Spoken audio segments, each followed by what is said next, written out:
السلام علیکم ورحمۃ اللہ وبرکاتہ۔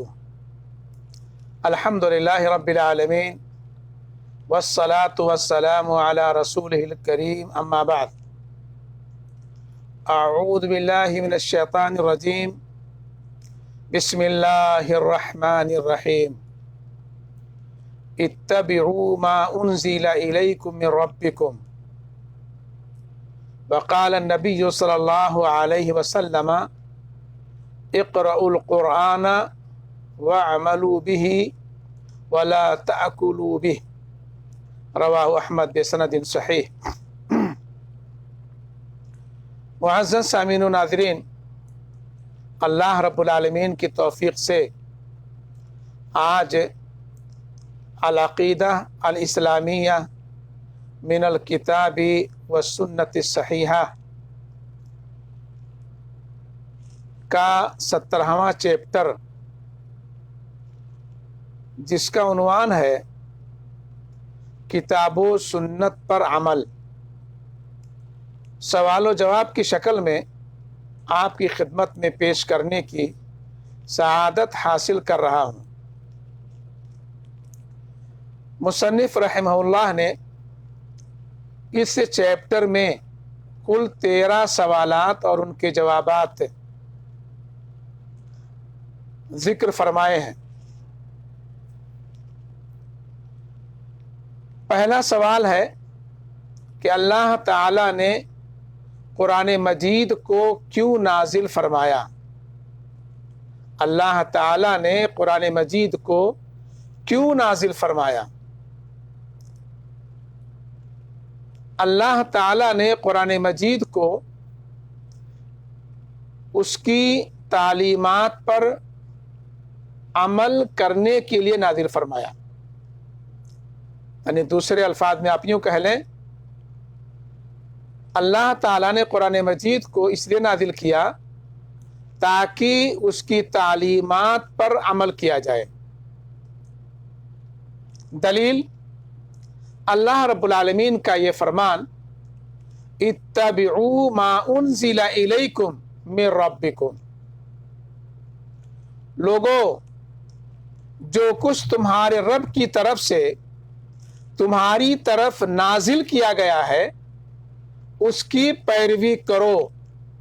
سورہ اعراف آیت نمبر 3۔ اسی طرح اللہ کے نبی صلی اللہ علیہ وسلم نے ارشاد فرمایا، اقرأوا القرآن واعملوا به ولا تأکلوا به، قرآن پڑھو اور اس پر عمل کرو اور اسے ذریعہ معاش نہ بناؤ۔ یہ مسند احمد کی روایت ہے جو سند کے اعتبار سے صحیح ہے۔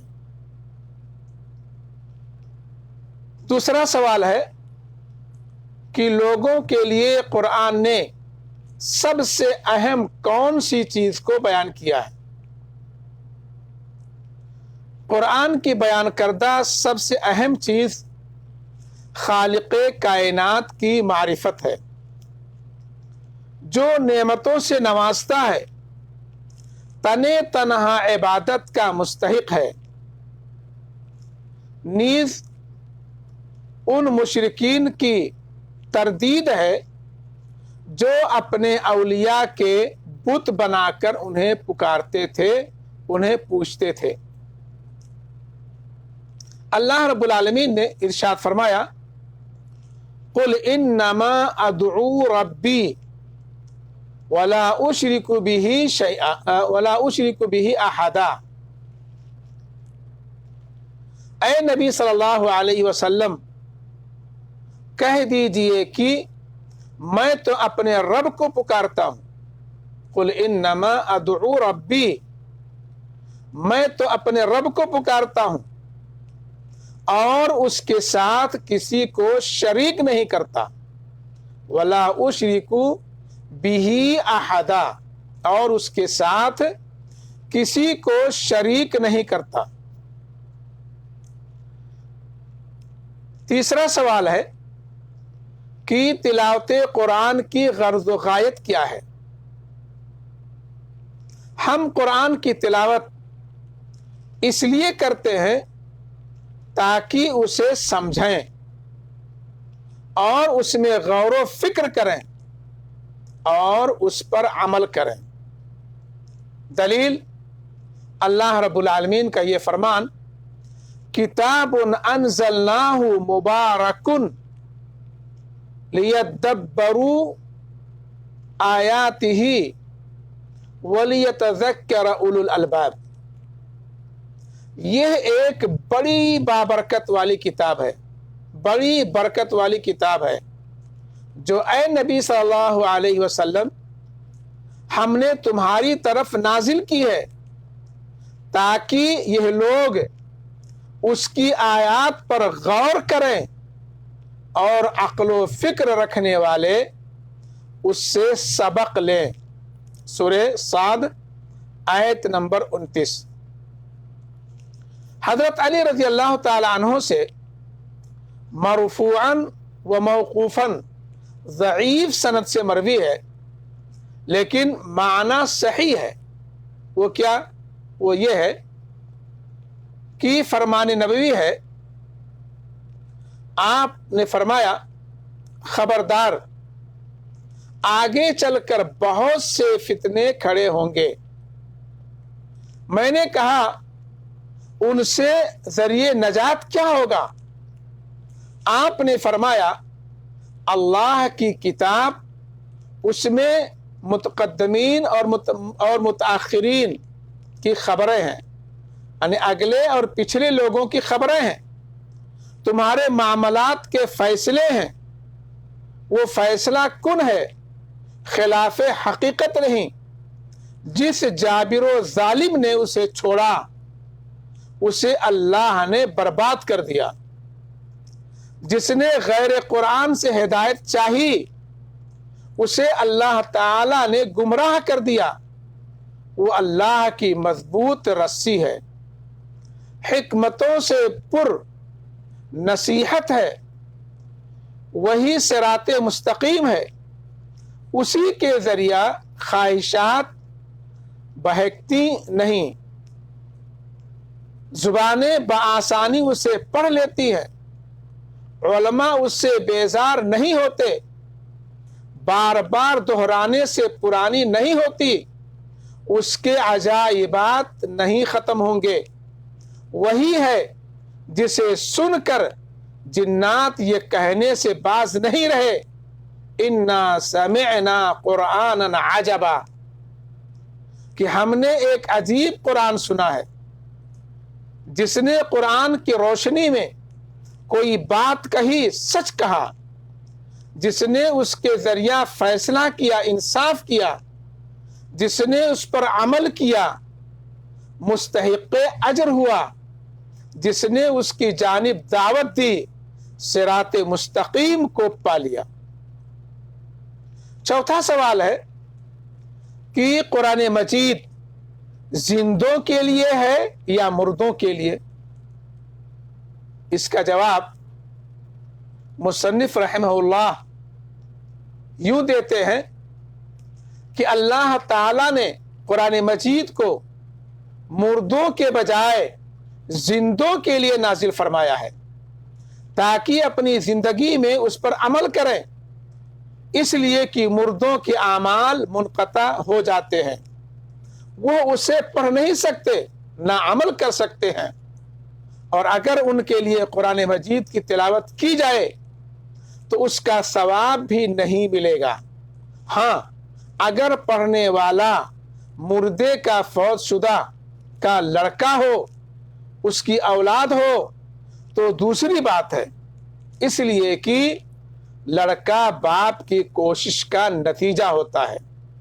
قرآن مجید کے بارے میں فرمان الہی ہے، لِيَنذِرَ مَنْ كَانَ حَيًّا وَيَحِقَّ الْقَوْلُ عَلَى الْكَافِرِينَ، سورہ یاسین، تاکہ وہ ہر اس شخص کو خبردار کر دے جو زندہ ہو اور انکار کرنے والوں پر حجت قائم ہو جائے۔ اسی طرح اللہ رب العالمین نے سورہ نجم آیت نمبر 39 میں فرمایا وَأَنَّ لَيْسَ لِلْإِنسَانِ إِلَّا مَا سَعَى، اور یہ کہ انسان کے لیے کچھ نہیں ہے مگر وہ جس کی اس نے کوشش کی۔ امام شافعی رحمہ اللہ نے اس آیت سے یہ مسئلہ مستنبط کیا ہے کہ مردوں کو قرآن خوانی کا ثواب نہیں ملے گا، اس لیے کہ وہ نہ تو ان کا عمل ہے اور نہ ہی ان کی کمائی۔ اس بات کی دلیل کہ اگر اولاد کوئی نیک کام کرے، قرآن مجید پڑھے، نماز پڑھے اپنے لیے، تو اس کا ثواب اس کے ماں باپ کو بھی زندہ مردہ حالت میں پہنچتا ہے، ملتا رہتا ہے۔ یہ حدیث پاک ہے جو مسلم شریف میں ہے۔ اللہ کے نبی صلی اللہ علیہ وسلم نے فرمایا اذا مات الانسان انقطع عمله الا من ثلاث صدقۃ جاریہ وعلم ينتفع به او ولد صالح يدعو له، کہ جب انسان مر جاتا ہے تو تین چیزوں کو چھوڑ کر اس کے اعمال کا سلسلہ ختم ہو جاتا ہے، صدقہ جاریہ یا نفع بخش علم یا نیک لڑکا جو باپ کے لیے دعا کرے۔ یہ مسلم شریف کی حدیث ہے۔ رہی میت کے لیے دعا اور صدقہ کرنے کی بات، تو ان کا ثواب میت کو پہنچے گا، جیسا کہ صاحب شریعت نے آیات و احادیث کے ذریعے اس کی صراحت کر دی ہے۔ اس چیپٹر کا 5واں سوال ہے کہ صحیح حدیث پر عمل کرنے کی کیا حیثیت ہے؟ اس کا جواب مصنف رحمہ اللہ نے یوں دیا ہے کہ صحیح حدیث پر عمل کرنا واجب ہے۔ دلیل سورہ حشر آیت نمبر 7 وَمَا آتَاكُمُ الرَّسُولُ فَخُذُوهُ وَمَا نَهَاكُمْ عَنْهُ فَانْتَهُوا، اور جو چیز رسول تمہیں دیں اسے لے لو، اور جس چیز سے روک دیں اس سے رک جاؤ۔ اسی طرح سے مسند احمد کی روایت ہے، اللہ کے نبی صلی اللہ علیہ وسلم نے ارشاد فرمایا علیکم بسنتی وسنت الخلفاء الراشدین المہدیین تمسکوا بہا، میرے طریقے کو لازم پکڑ لو اور ہدایت یافتہ خلفاء راشدین کے طریقہ کار کو مضبوطی سے تھام لو، بشرط یہ کہ سنت نبوی کے خلاف نہ ہو۔ 6واں سوال ہے کیا قرآن کریم کو کافی سمجھتے ہوئے حدیث کو نظر انداز کیا جا سکتا ہے؟ یعنی کوئی یہ کہے کہ ہمیں حدیث کی ضرورت نہیں ہے، قرآن کامیابی کے لیے کافی ہے، تو کیا ایسا کرنا درست ہے؟ ہرگز نہیں، اس لیے کہ حدیث نبوی قرآن کریم کی شارح ہے۔ اللہ رب العالمین کا فرمان سورہ نحل میں وَأَنزَلْنَا إِلَيْكَ الذِّكْرَ لِتُبَيِّنَ لِلنَّاسِ وَمَا نُزِّلَ إِلَيْهِمْ وَلَعَلَّهُمْ يَتَفَكَّرُونَ، اور اب یہ ذکر تم پر نازل کیا گیا ہے تاکہ تم لوگوں کے سامنے اس تعلیم کی تشریح و توضیح کرتے جاؤ۔ لِتُبَيِّنَ لِلنَّاسِ، اس تعلیم کی تشریح و توضیح کرتے جاؤ جو ان کے لیے اتاری گئی ہے، اور تاکہ لوگ خود بھی غور و فکر کریں۔ اسی طرح اللہ کے نبی صلی اللہ علیہ وسلم نے فرمایا الا وانی اوتیت القرآن ومثلہ معہ، خبردار مجھے قرآن دیا گیا ہے اور اس کے ساتھ اس جیسی اور چیز بھی، یعنی حدیث پاک، یہ ابو داؤد شریف کی روایت ہے جو سند کے اعتبار سے صحیح ہے۔ اس چیپٹر کا آخری سوال جو آج کے درس میں میں پیش کرنا چاہتا ہوں وہ سوال نمبر 7 ہے کہ کیا اللہ اور اس کے رسول صلی اللہ علیہ وسلم کے اقوال پر کسی قول کو ترجیح دی جا سکتی ہے؟ اس کا جواب یہ ہے کہ ہرگز نہیں، یعنی اللہ اور اس کے رسول کے اقوال پر کسی قول کو ترجیح ہرگز نہیں دی جا سکتی ہے۔ دلیل سورہ حجرات آیت نمبر 1، اللہ تعالی نے فرمایا یا ایھا الذین آمنوا لا تقدموا بین یدی اللہ ورسولہ، اے ایمان والو اللہ اور اس کے رسول کے آگے پیش قدمی نہ کرو۔ جب اللہ کی نافرمانی ہو رہی ہو تو کسی دوسرے کی بات نہ مانی جائے۔ جب اللہ کی نافرمانی ہو رہی ہو تو کسی دوسرے کی بات نہ مانی جائے۔ عبداللہ بن عباس رضی اللہ تعالی عنہما کا قول ہے اخشى ان تنزل علیکم حجارۃ من السماء اقول لکم قال رسول اللہ صلی اللہ علیہ وسلم وتقولون قال ابو بکر وعمر، مجھے خطرہ ہے کہ کہیں تم پر پتھروں کی بارش نہ ہو جائے، کیونکہ میں تمہیں احادیث نبوی کا حوالہ دیتا ہوں کہ اللہ کے رسول نے یہ فرمایا ہے اور تم ابو بکر و عمر رضی اللہ تعالی عنہما کی باتیں پیش کرتے ہو۔ یہ سنن دارمی کی روایت ہے۔ اس سے معلوم یہ ہوا کہ اللہ اور اللہ کے رسول کے اقوال پر کسی قول کو ترجیح نہیں دی جا سکتی ہے۔ اللہ رب العالمین سے دعا ہے کہ اللہ تعالی ہمیں تفقہ فی الدین عطا فرمائے۔ اللہ رب العالمین ہم نے جو کچھ کہا ہے، جو کچھ سنا ہے، اس کے مطابق عمل کرنے کی توفیق بخشے، دنیا اور آخرت میں کامیاب کرے۔ اللہم انی اسألک علما نافعا ورزقا واسعا وشفاء من کل داء۔ اللہم انی اسألک علما نافعا ورزقا طیبا وعملا متقبلا۔ اللہم تقبل یا رب العالمین۔ صلی اللہ علی خیر خلقہ وآلہ وصحبہ اجمعین برحمتک یا ارحم الراحمین۔